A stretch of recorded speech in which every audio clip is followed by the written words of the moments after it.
আমি 11র পরিবর্তনে ছিলাম আর এবারে আসল পরিবর্তনে থাকলাম। সেটা হলো দুটো মন্ত্র, একটা ধৈর্য আর একটা সহ্য। অনেক সহ্য করেছি। আমার 90 বছরের বৃদ্ধ বাবা মাকে সিআইডি পাঠিয়ে এই অত্যাচারিণী আক্রমণ করেছে।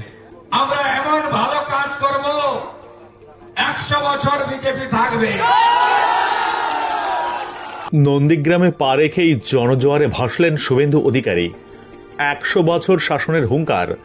বিস্তারিত দেখুন 2016, 2021, তারপর 2026।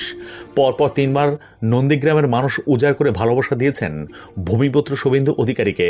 26-এর নির্বাচনে 9,000-এর বেশি মার্জিনে ওই আসন থেকে জিতেছেন তিনি। বুধবার সকালে নন্দীগ্রামে পা রেখেই জনজোয়ারে ভাসলেন তিনি। বললেন, নন্দীগ্রামের ঋণ আমি শোধ করবই। হুঙ্কার ছেড়ে বললেন, বিজেপি 100 বছর ক্ষমতায় থাকবে। দলের কর্মী সমর্থকদের হিংসা থেকে বিরত থাকার বার্তা দিলেন। আইনি পথে সকলের বিরুদ্ধে ব্যবস্থা নেওয়া হবে, কেউ আইন হাতে তুলে নেবেন না। 26-এর নির্বাচনে নন্দীগ্রাম ও ভবানীপুর বাংলার 2টি গুরুত্বপূর্ণ আসন থেকে লড়াই করেছিলেন শুভেন্দু অধিকারী। রেজাল্ট দুর্দান্ত। 2টি আসনে বিপুল ভোটে জয়ী হয়েছেন তিনি। ফলাফল ঘোষণার পরদিন অর্থাৎ মঙ্গলবার বিকেলে তিনি গিয়েছিলেন ভবানীপুরে। সেখানকার কর্মী সমর্থকদের সঙ্গে আবির খেলায় মেতে উঠেছিলেন। বুধবার সকালে নিজের গড় নন্দীগ্রামে গেলেন শুভেন্দু অধিকারী। ভূমিপুত্রকে ঘিরে কার্যত জনসমুদ্র। এরপর শুভেন্দু অধিকারী আবেদন করেন শান্তি বজায় রাখতে। বলেন, কুকুর মানুষের পায়ে কামড়ায়, মানুষ কখনো কুকুরের পায়ে কামড়ায় না। ওরা অনেক অত্যাচার করেছে। এই টাউন ক্লাবে যখন 15ই আগস্ট আসতাম, আমি এখানে বজরংবলী পুজোতে আসতাম আর ফিতে কাটতে আসতাম কালী পুজোতে, তখনই আমি বলতাম, নন্দীগ্রাম এই দৃশ্য দেখেনি, ককটেল বোমা দিয়ে পুড়িয়ে দিয়েছিল। আমি বলবো, হাতে আইন কেউ নেবেন না। আগামী বিজেপি সরকার ভারতীয় ন্যায় সংহিতা অনুযায়ী, বিএনএস অনুযায়ী প্রত্যেকটা মামলা রিওপেন করবে। আমরা ব্যবস্থা নেব। এদিন শুভেন্দু অধিকারী ঠিক কি বলেছেন দেখুন। যে মায়েরা ইজ্জত সম্ভ্রম দিয়ে তারা আসল পরিবর্তন আনলেন 4 মে 2026। আমি আপনাদের ঋণ শোধ করব, আপনারা নিশ্চিন্ত থাকুন। এবারে আমার আবেদন, শান্তি বজায় রাখতে হবে। কুকুর মানুষের পায়ে কামড়ায়, মানুষ কখনো কুকুরের পায়ে কামড়ায় না। ওরা অনেক অত্যাচার করেছে। এই টাউন ক্লাবে আমি যখন এখানে 15ই আগস্ট আসতাম, আমি এখানে বজরংবলীর পুজোতে আসতাম আর ফিতে কাটতে আসতাম কালী পুজোতে, তখনই আমি বলতাম, নন্দীগ্রামে দৃশ্য দেখেনি, ককটেল বোম দিয়ে পুড়িয়ে দিয়েছিল। আমি বলবো, হাতে আইন কেউ নেবেন না। আগামী বিজেপি সরকার ভারতীয় ন্যায় সংহিতা অনুযায়ী, বিএনএস অনুযায়ী প্রত্যেকটা মামলাকে রিওপেন করবে এবং আমরা ব্যবস্থা নেব। ভরসা আছে তো? তাহলে দুটো মন্ত্রে আমি 11র পরিবর্তনে ছিলাম আর এবারে আসল পরিবর্তনে থাকলাম। সেটা হলো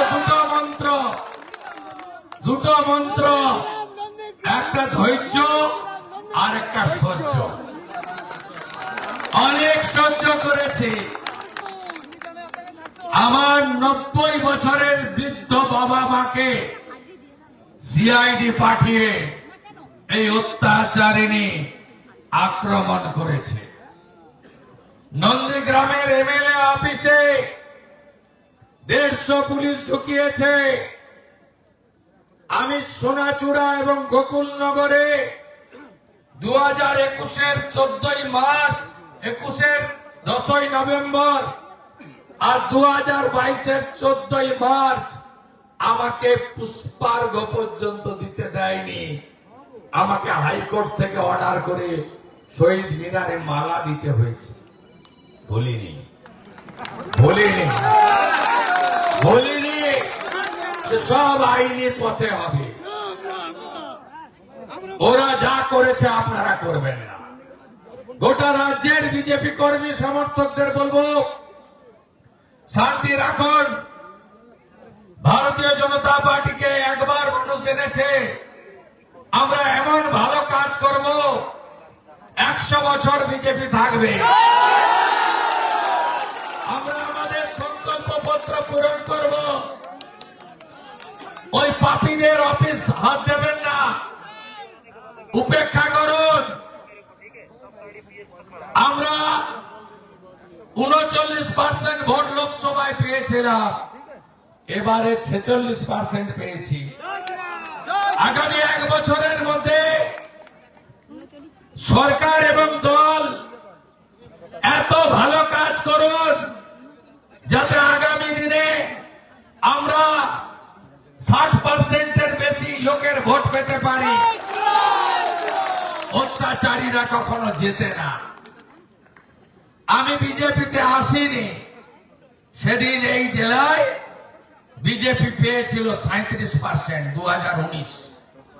আমি বিজেপিতে এসেছি, এই জেলায় বিজেপি পেল 44% ভোট, ওরা 43।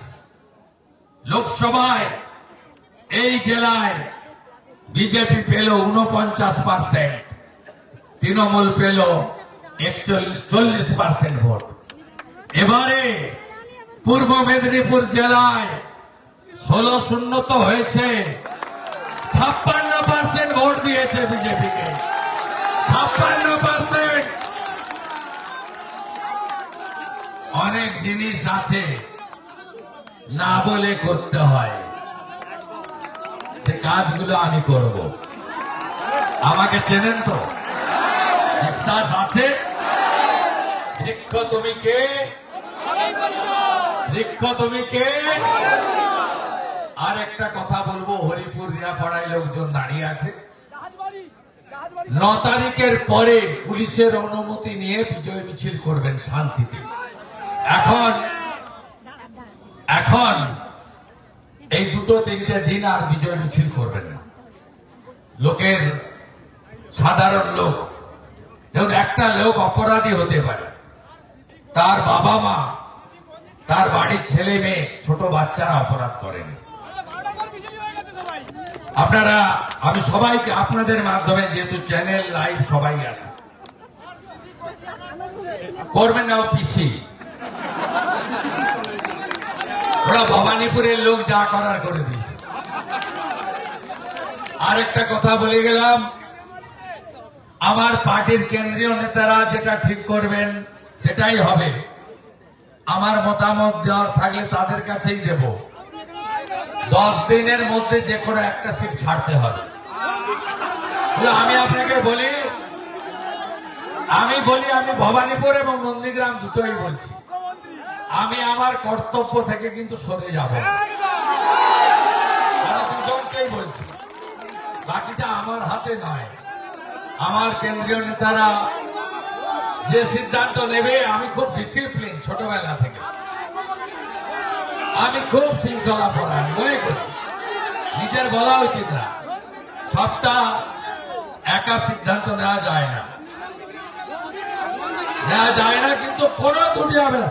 আরে ভাই, আপনারা আমার কথা 2009 5ই জানুয়ারি ফিরোজা বিবিকে জিতিয়েছিলেন। কাজ কে করেছে? কে কাজ করেছে? আরে বলেছি তো, হলদিয়া নন্দীগ্রাম জুড়ে দেবো ব্রিজ করে। আরে বলেছি তো মহিষাদল, তারাপাকিয়া, নন্দীগ্রাম জুড়ে দেবো। বলেছি তো গোকুলনগরে রেসিডেন্সিয়াল আধুনিক ইংলিশ মিডিয়াম স্কুল বানাবো। বলেছি তো সোনাচূড়াতে ITI-টা ফিরিয়ে এনে করে দেব। নন্দীগ্রাম একে যাতে দুবার ধান করতে পারে ব্যবস্থা করে দেবো। দুয়ে পারে, বড় আমন, নন্দীগ্রাম একে পারে না। আপনারা দেখুন না, এই হসপিটালটাকে এমন বানাবো যাতে রেফার না করতে হয়। আর পাইপগুলো এনেছিলাম জল খাওয়াবো বলে বাড়ি বাড়ি। এই মমতা পাইপ পাততে দেয়নি। আমি 6 মাসের মধ্যে জলের কানেকশন পাইপ সব পেতে আপনাদের জন্য যা ভালো থাকবেন। 7ই জানুয়ারি ভুলিনি, ভুলবো না, আসবো। 7ই জানুয়ারি, 14ই মার্চ ভুলিনি, ভুলবো না, আসবো। 10ই নভেম্বর করপল্লী আসবো। জন্মাষ্টমীতে পাবেন, দোল পূর্ণিমায় পাবেন, মহাপ্রভুর রথযাত্রায় পাবেন, বিশ্বকর্মা পূজায় পাবেন, দুর্গা পূজায় পাবেন, কালী পূজায় পাবেন, জগদ্ধাত্রীতে পাবেন, রামনবমীতে পাবেন। আর এই পাশের গ্রামেই গেছিলাম গণেশ পুজোয়, আবার গণেশ পুজোতে আসবো। সব মন্দিরগুলো সেজে উঠবে, বিদ্যালয়গুলো যা যেটুকু আমি করেছি বাকি কাজটা আমার দ্বারাই হবে। আর গুন্ডাদের, চোরেদেরটা আমার উপর ছেড়ে দেন, আইনি পথে যা করার করবেন, একদম কিছু করবেন না। শান্তি রাখুন, শান্তি রাখুন, শান্তি রাখুন।